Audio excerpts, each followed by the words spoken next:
요즘 한 주간 어떻게 평안하셨습니까?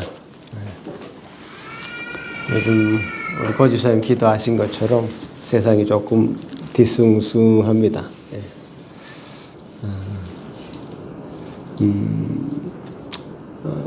어떤 것보다도 더 심각한 것은 우리의 마음을 공격하는 어떤 사탄의 어떤 세력들이 공중의 권세 잡은 자들이 있는 것 같습니다.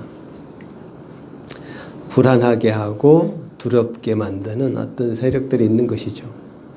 제가 칼럼에도 썼습니다마는 그 아버지는 얼마나 불안하기에 경영난에 처한 30대의 그 한의사가 자녀들을 죽이고 아내도 죽이고 자기도 자살하는 그러한 일들이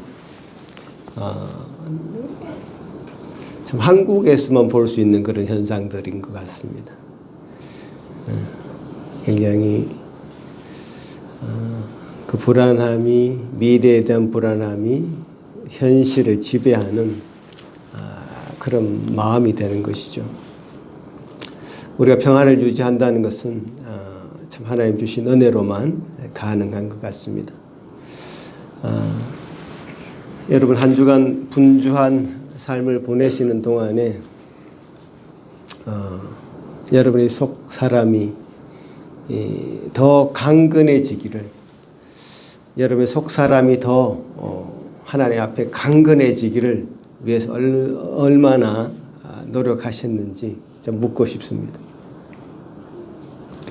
속 사람이 강건해져서 어떤 상황에서든지 하나님의 사람으로서, 하나님의 영광을 돌리는 사람으로서, 하나님의 사람으로서 살아갈 수 있는 힘을 가지게 되었는지 제가 묻고 싶습니다. 여러분의 영혼은 얼마나 더 풍성해졌습니까? 또 여러분은 얼마나 하나님의 형상을 좀 닮아가고 있는 것 같습니까? 영혼과 육체는 분리되지 않습니다. 여러분이 속사람의 그 강건함을 추구하고 있다면 여러분의 모습도 하나님 앞에 영광스럽게 찬양하는 여러분의 모습도 더 좋아 보이게 되어 있습니다. 영혼은 고귀하고 육체는 우리가 함부로 대해야 되는 그런 것은 아니죠. 속이 편안한 사람이 그것도 편안하게 보이게 되어 있습니다. 이게 자연의 이치이기도 하죠. 영혼이 깨어 있어서 하나님을 향하는 감사가 넘치는 사람이 어찌 그 얼굴에 찡그리고 불평과 불만이 가득한 얼굴을 할 수 있겠습니까? 그건 불가능한 거죠. 지금 이 시간에 여러분의 영혼이 날마다 더 강건해지고 하나님이 원하시는 그런 사람으로 하나님의 형상을 닮아가고 있다고 고백하신다면 밝게 한번 웃어보시기 바랍니다. 밝게 한번 웃으세요. 주님이 주시는 그 기쁨을 가지고 이 시간에 말씀을 들을 때에 아멘, 네 그렇게 하겠습니다, 주님 앞에 순종하겠습니다 라고 고백하는 여러분의 마음이 되시길 바랍니다. 아멘. 아멘 훈련도 좀 해야 되겠습니다. 아멘. 예. 아멘으로 하답하시면 좋겠습니다. 제가 다시 한번 말씀드리겠습니다. 여러분은 다른 표현으로 제가 하자면 그리스도로 충만하십니까? 그리스도로 충만하십니까? 오늘 본문이 말씀하신 대로 믿음으로 말미암아 그리스도를 여러분의 마음에 모시고 계십니까? 그리스도께서 우리의 삶의 주인임을 알아서 모든 일에 그분께 순종하는 삶을 살고 계십니까? 제가 오늘 여러 가지 질문을 계속 던지고 있습니다. 여러 가지 질문을 던지는데요. 제가 매주 이 질문을 해야 될 것 같습니다. 매주 우리가 주님 앞에 어떤 삶을 살고 있는지 저와 여러분이 점검해야 될 것 같습니다. 사도 바울은 지금 정확하게 믿음으로 말미암아 그리스도께서 우리 마음에 계시도록 하기 위하여 성도들을 위해서 기도하고 있습니다.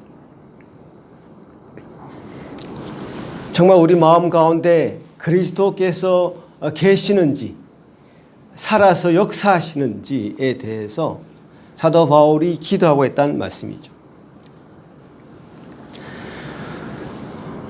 지금 이 기도는 사도 바울이 하는 이 기도는 그 대상이 분명하게 성도들을 위한 기도입니다. 믿지 않는 이방인들을 위한 기도가 아니라 성도들을 위한, 교회를 위한 기도라고 되어 있습니다. 그리스도를 우리 마음에 모시는 것, 그리스도를 우리 마음에 계시게 하는 것을 우리가 예수님이 처음 믿을 때 그리스도를 마음에 모시는 것, 즉 영접하는 그 정도로 이해해서는 안 됩니다. 이게 무슨 말인가 하면 제가 대학교 다닐 때 사형리라는 것을 처음 알았습니다. 여러분 아시는지 모르겠습니다만은 1형리, 2형리, 3형리, 4형리 네 가지 영적인 원리가 있다 이 말이에요. 자연에도 자연 법칙이 있듯이 영적인 원리가 있다 이 말이죠. 첫 번째 원리는 하나님은 당신을 사랑하시며 당신을 위한 놀라운 계획을 가지고 있다. 이게 첫 번째 원리죠. 두 번째, 인간은 죄에 빠져서 하나님의 그 사랑과 계획을 알지 못하게 되었다라는 것이 두 번째 원리입니다. 인간의 어떤 토탈 전적인 타락의 모습을 표현했죠. 세 번째 원리는 예수 그리스도께서 우리 인간의 모든 죄를 담당하시어서 하나님을 향하는 길을 열어주셨다. 하나님 앞에 우리가 죄를 고백할 때에 하나님이 하나님과 인간 사이를 예수 그리스도께서 다리가 되어 주셨다라고 하는 것이 세 번째 원리입니다. 네 번째 원리는 그 예수 그리스도를 우리가 구주로 영접해야 된다. 그래서 하나님이 우리를 향하신 그 사랑과 계획을 알 수 있게 된다라는 것이 이제 네 번째 원리죠. 그때 인용하는 말씀이 바로 요한계시록 3장 20절입니다. 볼지어다 내가 문 밖에 서서 두드리느니 누구든지 문을 열면 내가 그에게로 들어가 그와 더불어 먹고 마시리라. 요한계시록 3장 20절 말씀을 인용하죠. 제가 얼마나 많이 이걸 외우고 전파했겠습니까? 달달달 외웁니다. 이제 그때 제가 이 대학교 1학년 때 이 얘기를 들었을 때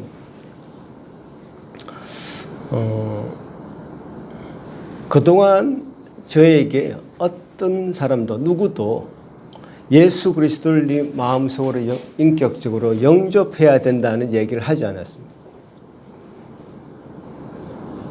그 마음에 모셔야 된다는 얘기를 하지 않았단 말이에요. 그냥 신앙생활 하면 자연스럽게 그리스도인이 되는 줄 알았습니다. 교회에 가서 예배 드리고 찬양하고 그렇게 성가대도 하고 활동을 하고 하면 그냥 신앙인이 되는 줄 알았습니다. 그런데 대학생이 되어서 이 사형리를 제게 얘기하면서 예수 그리스도를 영접해야 된다라고 얘기했을 때 저는 억셉트했습니다. 내 마음에 예수 그리스도를 모시겠습니다 라고 고백을 했습니다. 그때부터 실제적으로 예수 그리스도께서 내 마음에 계신다는 것을 확신하게 되었고 그 사실이 강력하게 느껴졌습니다. 그런데 문제는 그 다음부터입니다. 예수님께서는 우리에게 오셨고 저에게 오셨고 저를 구원하셨고 그리고 저를 영원히 떠나지 않겠다고 약속을 했습니다. 그래서 이 약속의 말씀을 붙잡아야 되는데 틈만 나면 다시 예수 그리스도를 영접하는 기도를 하는 겁니다. 주님, 지금 제 마음에 들어와 주십시오. 또 기도하고 또 기도. 불안한 겁니다. 하나님에 대한 믿음이 견고하지 않았던 것입니다. 어떤 죄를 짓거나 잘못을 하면 나는 또 예수님을 영접해야 되는 줄로 안 것입니다. 가장 단적인 예로 어떤 집회를 하면 어떤 모임을 하면 강사들이 메시지를 전하고 나서 제일 마지막에 예수 그리스도를 영접하기를 원하는 분 손 들어보십시오 하면 또 손 드는 거죠.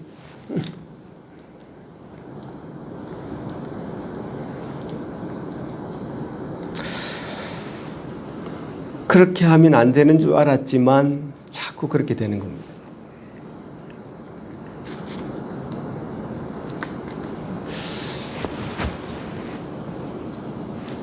그런데요, 그 후에 제가 발견한 것이 있습니다. 바로 오늘 본문입니다. 믿음으로 말미암아 그리스도께서 너의 마음에 계시게 하옵소서라고 사도 바울이 지금 기도하고 있는데요.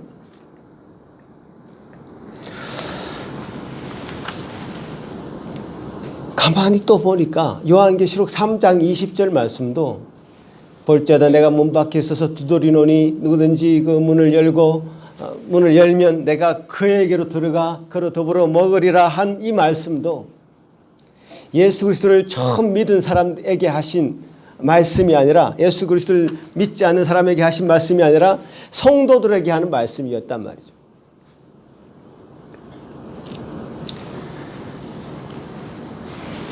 오늘 본문의 말씀도 예수 그리스도를 여러분의 마음 가운데 계시게 해달라고 사도 바울이 기도하고 있고요.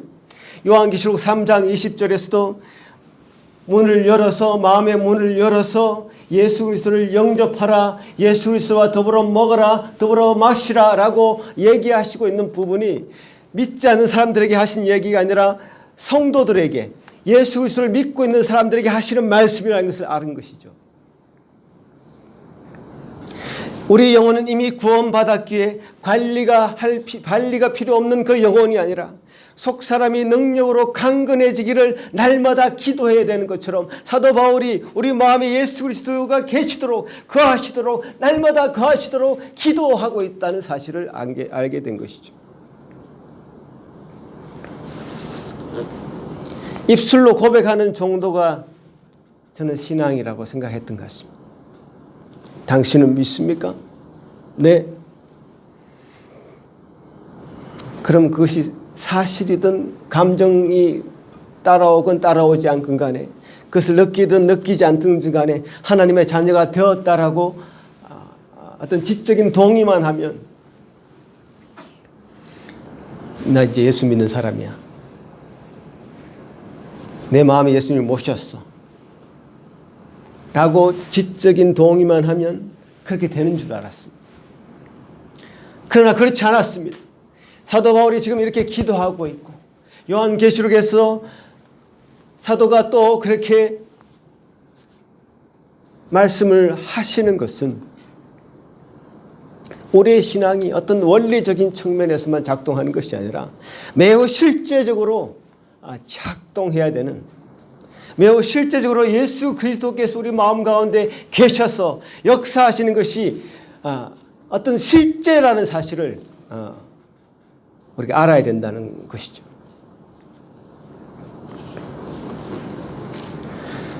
제가 지난주에 말씀드린 그 로버트 멍어의 그 책, 내 마음 그리스도의 집이라는 책에서 그 저자는 이렇게 말씀합니다.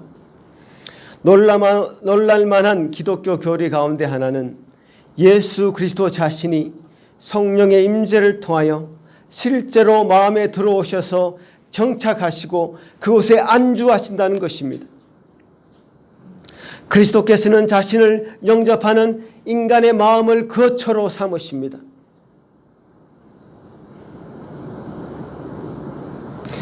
그리스도께서는 인간의 마음을 거처로 삼으신다.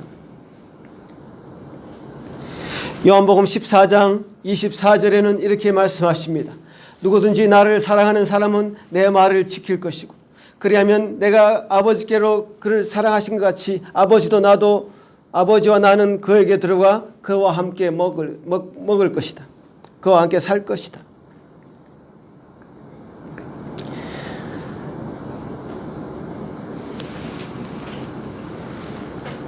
그분을 알고 있는 정도에서 머무는 것이 아니라 그분과 함께 거한다, 함께 산다는 표현. 이건 원리적인 측면이 아니죠. 실제로 우리 마음 안에 헤집고 들어오셔서 그분께서는 살고 계시는 것이죠.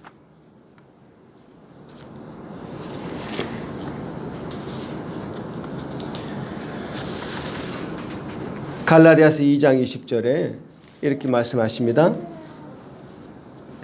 내가 그리스도와 함께 십자가에 못 박혔나니 그런즉 이제는 내가 산 것이 아니요 오직 내 안에 그리스도께서 사신 것이다. 이제 내가 육체 가운데 사는 것은 나를 사랑하사 나를 위하여 자기 몸을 버리신 하나님의 아들을 믿는 믿음 안에 사는 것이다. 이제 내가 산 것이 아니랍니다. 내 안에 그리스도께서 사신 것이랍니다. 로버트 멍은 또 이렇게 얘기합니다. 하나님은 예루살렘에 있는 헤롯의 성전에 거하시지 않으셨으며 손으로 지은 어떤 성전에도 거하지 않으셨습니다. 이제는 성령의 부으심이라는 기적을 통해 인간의 마음에 거하시게 되었습니다. 믿는 자의 몸은 살아계신 하나님의 성전이 되었고 인간의 마음은 예수 그리스도의 거처가 되었습니다. 오순절 사건이 지난 30분 후에는 제자들이 지난 3년 동안 예수님에 대해 알았던 것보다 더 많은 것을 알게 되었습니다.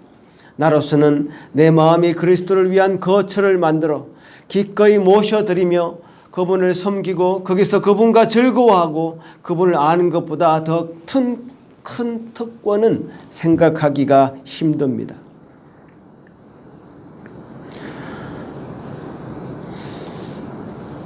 주님은 저를 택하셔서 여러분을 택하셔서 여러분의 마음을 거처로 삼기를 원하시고 그곳에 계시는 것이죠. 그것이 얼마나 큰 특권인지 얼마나 큰 영광인지 아는 사람만이 이런 고백을 할 수 있는 것이죠. 여러분은 어떤 고백을 하시기를 원하십니까?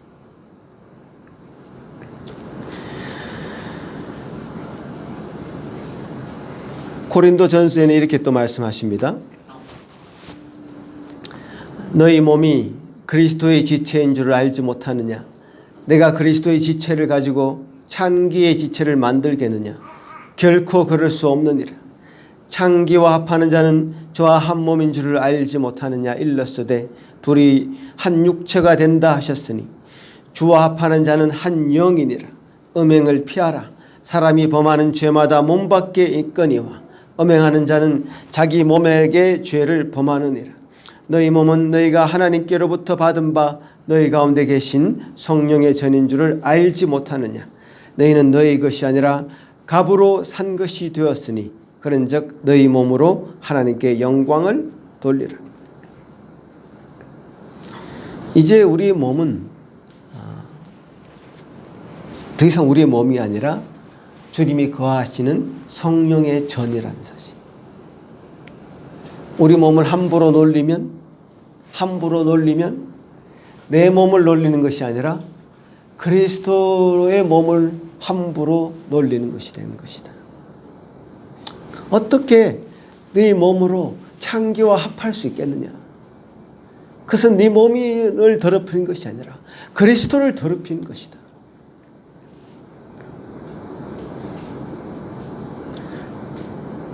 이 말은 굉장히 강력한 말입니다. 굉장히 충격적인 말입니다.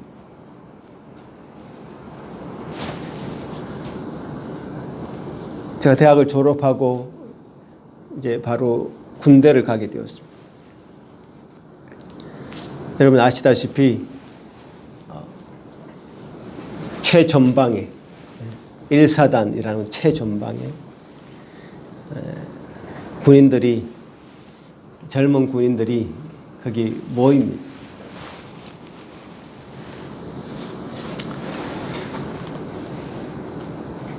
저는 그런 사회생활을 사실 처음 해보는 것이기 때문에 굉장히 힘들었습니다.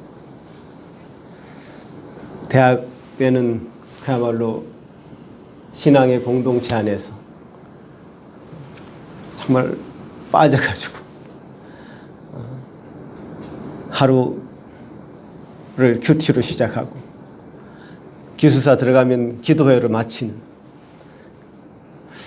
일주일에 7번, 8번 모임을 가지면서 영적인 공급을 받으면서 그렇게 살다가 정말 사내들의 그 집단인 군대에 가게 되니까 그것도 장교의 딱지를 가지고 이제 가게 되니까 얼마나 부담스러운지.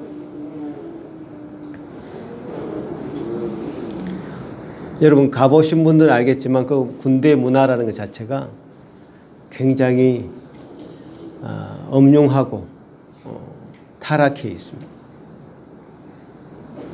회식이라는 것이 다른 것이 아니고 1차는 뭐 삼겹살집에 가든지 고깃집에 가든지 뭐 먹고, 그 다음에 술집에 가고, 그 다음에는 3차는 그 근처 제가 1사단인 문산 파주 그쪽입니다.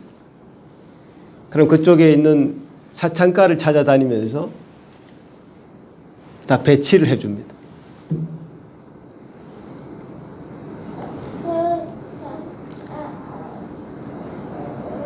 제가 어떻게 거기 갈 수 있겠습니까?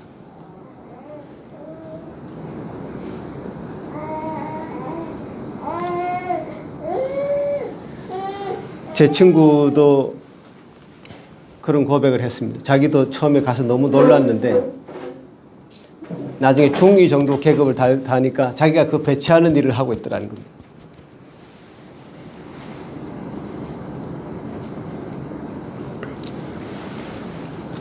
그게 일반적인, 그게 문화고 그게 일반적입니다. 다 그런 대화고 그런 내용의 얘기를 하면 즐거워하고 기뻐하고.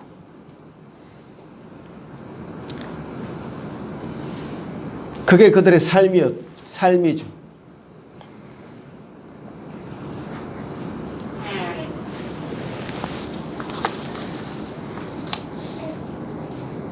이 말씀이 저를 지켜주신 것 같습니다. 어떻게 그리스도의 지체를 가지고 창기의 지체를 만들겠느냐? 어떻게 내 몸이 아니라 그리스도의 몸이라고 믿는다면 어떻게 내 몸을 더럽혀서 창기에게 줄 수 있겠느냐?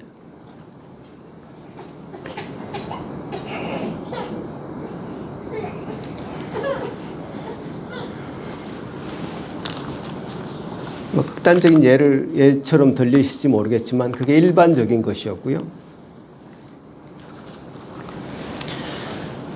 우리가 어떤 나쁜 일을 하면 그 나쁜 일에 나를 밀어넣은 것이 아니라 예수 그리스도의 몸을 밀어넣은 것입니다. 실제적으로 그렇게 하고 있는 것이죠.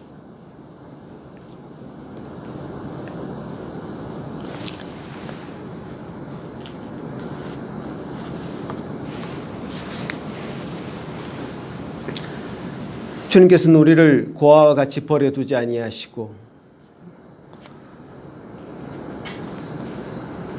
네와 내가 같이 살겠다고 말씀하시고,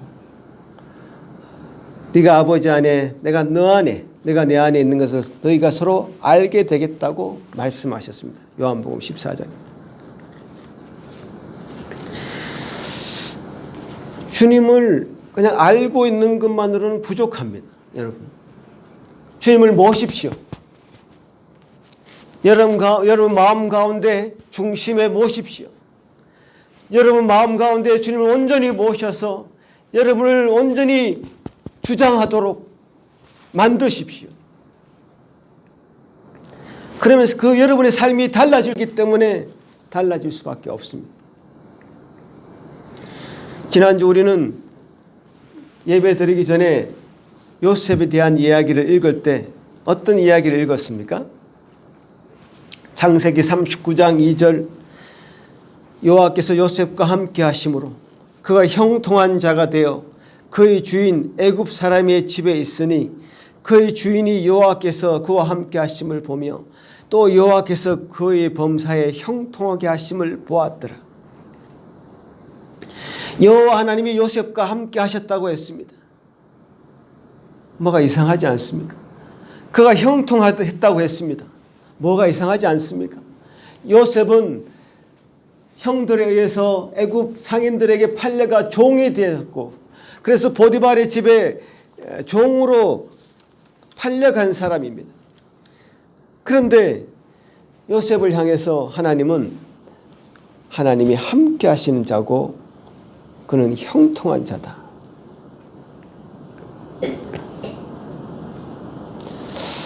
그 상황에서 요셉을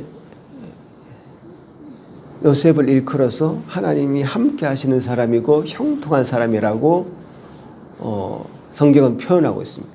성경이 이렇게 표현하고 있는 것에 주목하셔야 됩니다. 여러분의 생각이 아니라 성경의 그 생각은 어떤 것인지를 알아야 됩니다. 성경은 요셉을 과연 뭐라고 표현하고 있습니까? 뭐라고 묘사하고 있습니까? 성경은 요셉이 그렇게 종이 되어서 팔려간 신분에 있더라도 하나님이 함께 하실 수 있고 하나님이 그와 그의 모든 것이 형통할 수 있다라고 성경은 기록하고 있다는 것이죠.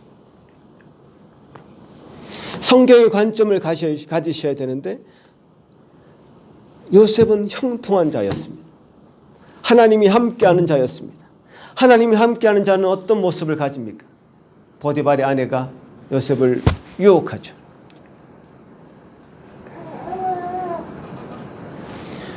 그때 요셉이 뭐라고 얘기하는지 아십니까?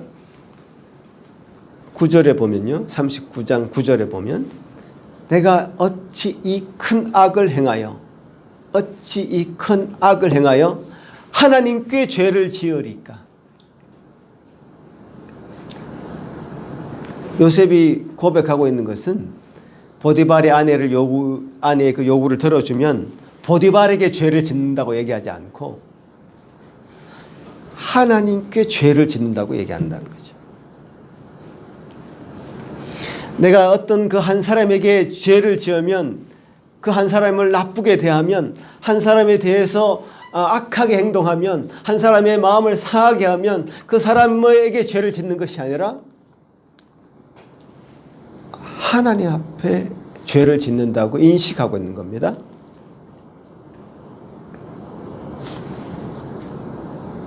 하나님이 함께한 사람이라는 그 표현이 얼마나 적절한지요. 요셉이 하나님과 함께한 자였고 하나님이 형통하게 한 자라고 표현하고 있는 것이 이렇게 드러나고 있는 것이죠. 이렇게 현장에서 실제적으로 작동하고 있는 것입니다. 여러분 삶 가운데 실제적으로 어떻게 이 하나님이 함께하심, 하나님의 예수 그리스도를 여러분 마음 가운데 모시고 있는 사람에게 어떻게 작동하고 있는지를 요셉은 그대로 보여주고 있는 것이죠.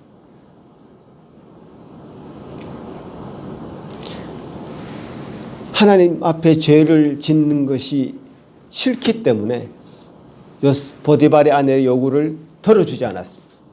그 결과 어떻게 되었습니까? 형통하게 되었습니까? 여러분 생각하는 형통? 어떤 것입니까? 그 결과 감옥에 가게 되는 것이죠. 형통은 무슨 형통입니까? 그죠? 더 찬 감옥으로 가는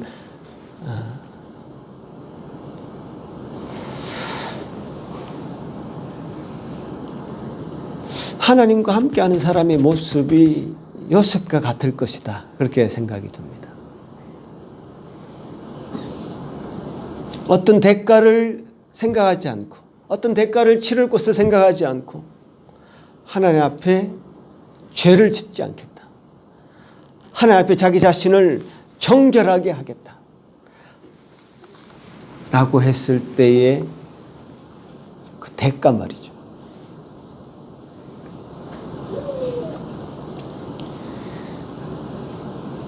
우리도 장교 그룹이 있었을 거 아닙니까? 군대에서. 한 10명, 대대 단위로 보면 10명 정도가 같이 이렇게 있습니다.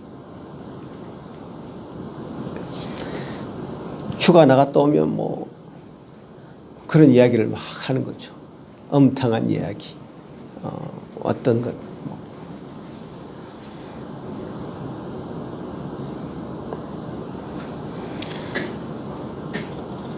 저는 너무 싫었습니다.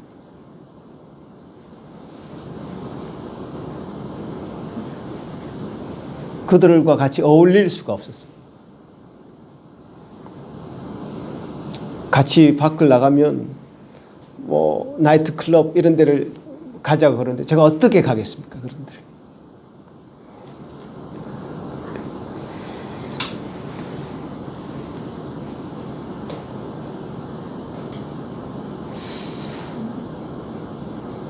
실제로 저도 그때 정말 하나님의 성전, 성령의 전인 몸을 함부로 다룰 수 없다라고 강하게 제 마음 가운데 그 마음을 주셨고 그 마음이 저를 지킬 수 있었던 것이지 제 의지로는 불가능했을 것입니다.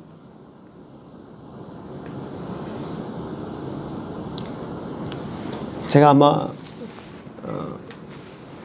축구를 잘 못했으면 왕따 중에 왕따였을 것입니다. 그나마 제가 군대 가서도 장교를 대표해서 축구를 했기 때문에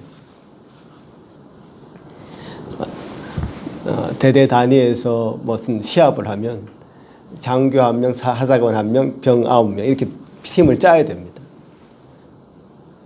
그나마 거기 제가 열심히 운동을 했기 때문에 대대장한테 인정을 받고 그렇게 그나마 그거 버틸 수 있었던 것 같습니다. 스케이트 대회에 나가면 또 뽑혀서 가서 이제 스케이트 열심히 타고 이제 그나마 그렇게 해서 버틸 수 있었던 것 같습니다. 안 그러면 제가 왕따 중에 왕따였을 것입니다.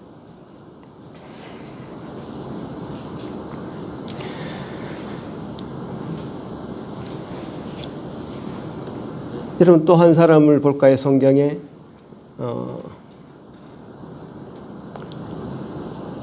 욥이라는 사람이 있죠. 여러분 욥을 한번 같이 읽어봤으면 좋겠는데요. 여러분 한 절씩 자고 이 전체를 1장만 한번 읽어봤으면 좋겠습니다. 욥기 1장 제가 띄워드리겠습니다. 한 절씩 교독하겠습니다. 우스 땅에 욥이라 이름하는 사람이 있었는데 그 사람은 순전하고 정직하여 하나님을 경외하며 악에서 떠난 자더라.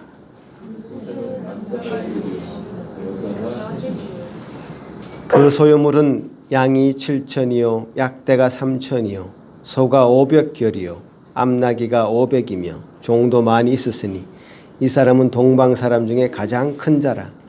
그 아들들이 자기 생일이면 각각 자기의 집에서 잔치를 베풀고 그 위세 식도정을 함께 먹고 마시고 그 잔치날이 지나면 욥이 그들을 불러다가 성결케 하되 아침에 일어나서 그들의 명수대로 번제를 드렸으니 이는 욥이 말하기를 혹시 내 아들들이 죄를 범하여 마음으로 하나님을 배반하였을까 함이라. 욥의 행사가 항상 이러하였더라.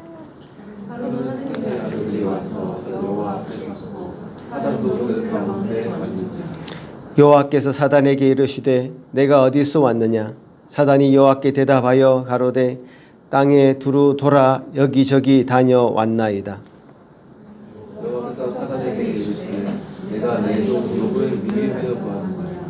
그와 같이 순전하고 정직하여 하나님을 경외하며 악에서 떠난 자가 세상에 없느니라. 사단이 여호와께 대답하여 가로되 욥이 어찌 까닭없이 하나님을 경외하리이까. 주께서 그와 그 집과 그 모든 소유물을 산으로 부르시니 아니니까. 주께서 그 손으로 한 것을 복되게 하사 그 소유물로 땅에 넣으시게 하셨으니 이제 주의 손을 펴서 그의 모든 소유물을 치소서. 그리하시면 정령 대면하여 주를 욕하리이다. 여호와께서 사단에게 이르시되 내가 그의 소유물을 다 내 손에 붙이노라. 오직 그의 몸에는 내 손을 대지 말지니라. 사단이 곧 여호와 앞에서 물러가니. 하루는 욥의 자녀들이 그 맏형의 집에서 식물을 먹으며 포도주를 마실 때에 사자가 욥에게 와서 말하되 소는 밭을 가지고 나귀는 그 곁에서 풀을 먹는데 서바 사람이 갑자기 이르러 그것을 빼앗고 칼로 종을 죽였나이다. 나만 홀로 피한 고로 주인께 고하러 왔나이다. 그가 아직 말할 때 또 한 사람이 와서 구하되 하나님의 불이 하늘에서 내려와서 양과 종을 살라하나이다. 나만 홀로 피한 고로 주인께 구하러 왔나이다. 그가 아직 말할 때에 또 한 사람이 와서 고하되 갈대아 사람이 새 떼를 지어 갑자기 약대에게 달려들어 그것들을 빼앗으며 칼로 종을 죽였나이다. 나만 홀로 피한 고로 주인께 고하러 왔나이다. 그가 아직 말할 때 또 한 사람이 와서 구하되 주인의 자녀들이 그 맏형의 집에서 식물을 먹으며 포도주를 마시더니 거친 들에서 대풍이 와서 집 내 모퉁이를 치매 그 소년들 위에 무너짐으로 그들이 죽었나이다. 나만 홀로 피한 고로 주인께 구하러 왔나이다 한지라. 욥이 일어나 겉옷을 찢고 머리털을 밀고 땅에 엎드려 경배하며 가로되 내가 모태에서 적신이 나왔은즉 또한 적신이 그리로 돌아가올지라. 주신 자도 여호와시요 취하신 자도 여호와시니 여호와의 이름이 찬송을 받으실지이다 하고 이 모든 일에 욥이 범죄하지 아니하고 하나님을 향하여 어리석게 원망하지 아니하니라. 자, 어떤 원리적인 것이 아니라 실제적으로 하나님과 함께하는 사람의 모습을 지금 또 보고 있습니다. 원리적인 것이 아니라 실제적으로 예수 그리스도를 그 마음에 모시고 있는 사람의 모습입니다. 하나님을 그 마음에 모시고 있는 사람의 모습입니다. 1절에 보면 요셉을 표현하는 말이 참 재밌습니다. 그 사람은 순전하고 정직하여 하나님을 경외하며 악에서 떠난 자들아. 악에서 떠난 자다. 영어적인 표현은 영어식으로 표현하자면 turn off. 악에서 turn off. 전등을 turn on, turn off. 전등을 끈다 할 때 turn off라 그러거든요. 악에 대해서 turn off 돼 있다. 이렇게 표현하고 있습니다. 재밌죠?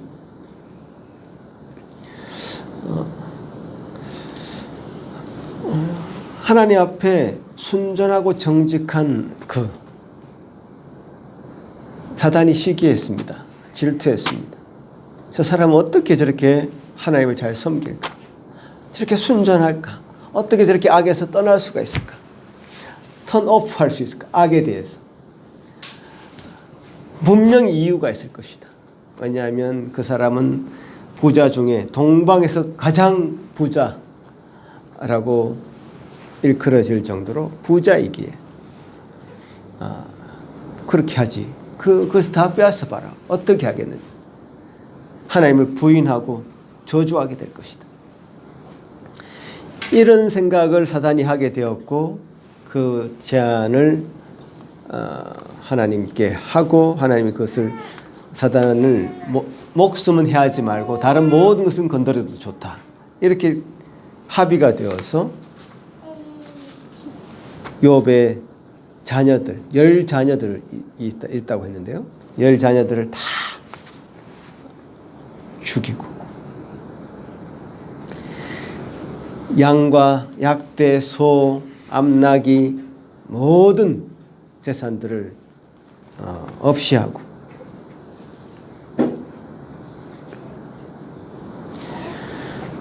그런 사건이 지금 벌어진 겁니다. 정말 이런 불행이 또 있을까 싶을 정도입니다. 어떻게 이런 불행이 엎친 데 겹친 격으로 설상가상으로 이렇게 찾아올 수 있을까? 인간적인 소망이 하나도 없는 그런 상황이 되어버리는 것이죠. 그야말로 하나님을 저주하고 욕하고 자살할 수밖에 없는 그런 심리적인 상태가 될 수밖에 없을 것입니다. 여러분 어떻습니까?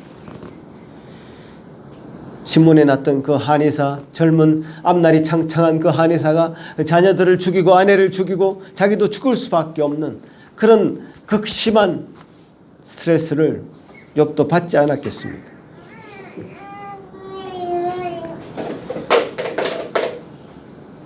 그런데 22절에 욥에 대해서 이렇게 표현합니다. 모든 일에 욥이 범죄하지 아니하고 하나님을 향하여 어리석게 원망하지 아니하니라. 이 모든 일에 하나님을 원망하지 아니하였고 범죄하지 아니하였다고 고백합니다. 표현합니다. 욥에 대해서. 그 신앙은 원리적인 것이 아닙니다. 굉장히 실제적인 것입니다. 실제로 그렇게 사는 것을 증명해 보여야 됩니다. 여러분 한 주간 삶 살면서 여러분 얼마나 여러분 스스로를 부인했습니까? 혹시 오른뺨을 때린 사람이 있었습니까? 그래서 어떻게 했습니까?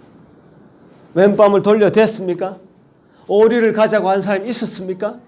심리를 동행해 갔습니까? 속옷을 달라 했습니까?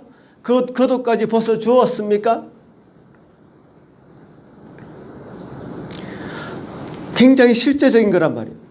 예수님은 그렇게 실제적인 것을 예를 들어서 우리에게 설명해 주고 있었습니다. 그런데 우리는 그런 실제를 신앙이라고 생각하기보다는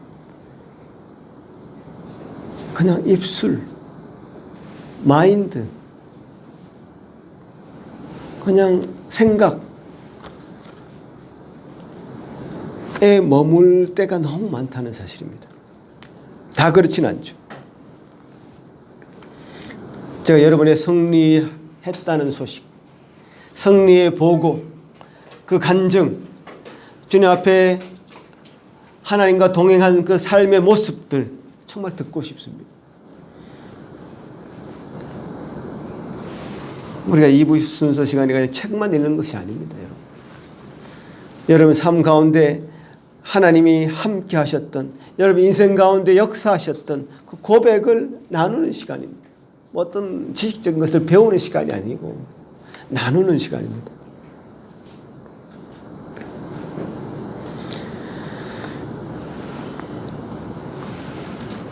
제가 차를 타고 가다 보면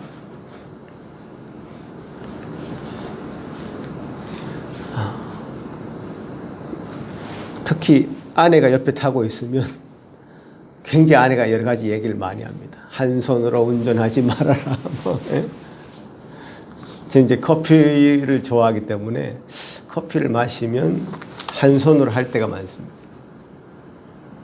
저한테는 익숙한데 아내는 그거 너무 불안해 보이는 거죠. 그럼 커피 그 잔을 놓고 고집을 피울 때도 있습니다만은 놓게 되고, 차를 바꾸면서 제가 굉장히 운전을 조심하게 하는 습관으로 바뀌는 것 같습니다. 왜냐하면 제 전기차는 빨리 달리면 배터리가 빨리 닳습니다. 절약하기 위해서라도 좀 천천히 하는 그 습관이 좀 드는 것 같습니다. 한번 위험할 때가 있었거든요. 간당간당 해가지고 이렇게 차징하는 스테이션을 막 찾을 때가 있었거든요.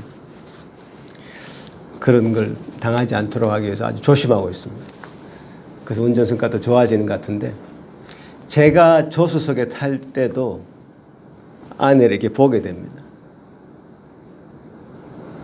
너무 불안해요. 제가 운전하지 않고 운전 누가 하는 것을 타는 것은 제가 더 불안해서 못하겠어요. 이런 마음이 저한테 있는 것 같아요. 여러분한테도 있을 것 같습니다. 주님이 내 마음을 운전하신다. 주님이 내 마음을 운행하신다. 주님이 원하시는 대로 내가 그냥 따라간다. 어떨 때는 불편한 거 있을 것 같습니다. 불안한 거 있을 것 같습니다. 내 마음이 확 억셉트가 되지 않을 때도 있을 것 같습니다. 주님이 원하시는 방향으로 가면 참 좋다는 걸 알면서도 익숙하지 않기 때문에, 습관이 되지 않았기 때문에 불편한 것들이 있을 것 같습니다. 근데 제가 오늘 이 말씀을 보면서 제 인생의 운전대에 제가 더 이상 앉아서 있어서는 안 되겠다 생각을 하게 됩니다. 여러분들도요, 여러분의 그 인생의 운전대에서 온전히 내려오십시오. 조용히 조수석으로 가십시오. 운전대에 예수 그리스도께서 앉아 계시도록 하십시오. 예수님이 운전하시도록 맡겨드리십시오.